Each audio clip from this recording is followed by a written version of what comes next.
For the absorption side, let's go ahead and we're going to place in two spikes. We'll have one that's actually going to apply damage to a different state, and we'll have a second one that applies damage to the physical state.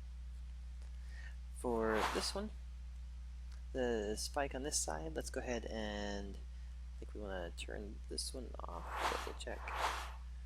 Okay, so for the physical attack on this one, we're going to say that's 0 all the way through. We're just simply going to say that the physical point damage of this is going to be 10 points on the physical. Okay, on the player, what we want for the player side on this one is to actually say that he has an absorption against physical. So on the defending for the player, we're actually saying he has 100% absorption, so which means this one has 0 absorption attack option, so the player, when he walks across here, won't get hurt at all.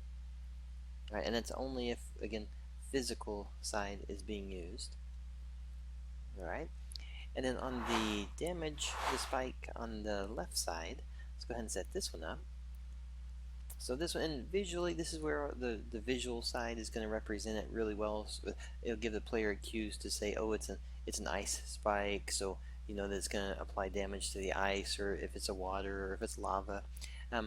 For this one though, what we're going to do on the hit points, so the physical attack, we're going to do 10 point damage to here, which remember he has an absorption of 100% to it.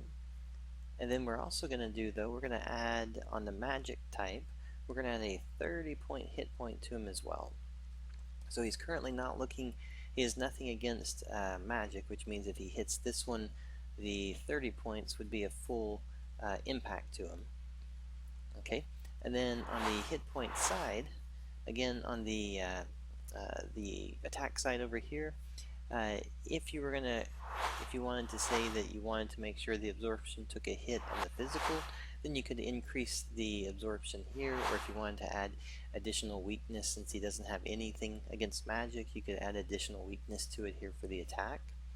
What we're going to do is just leave these 0 so you can see just a simple number come up for it.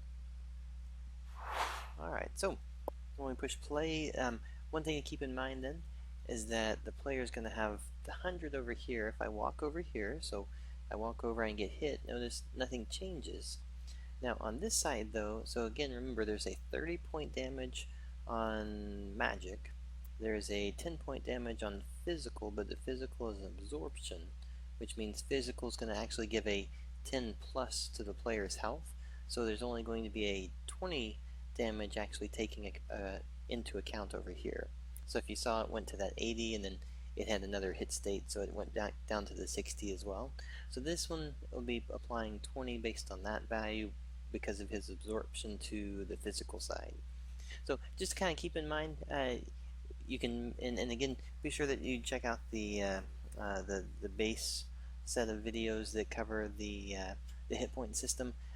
Those will go into all the different settings and stuff as well, but hopefully you kind of get a good idea of how the player, in terms of interacting, more than just simply a physical hit value, you can actually really go into detail about how you want to balance the player with the environment objects and enemy objects inside the scene.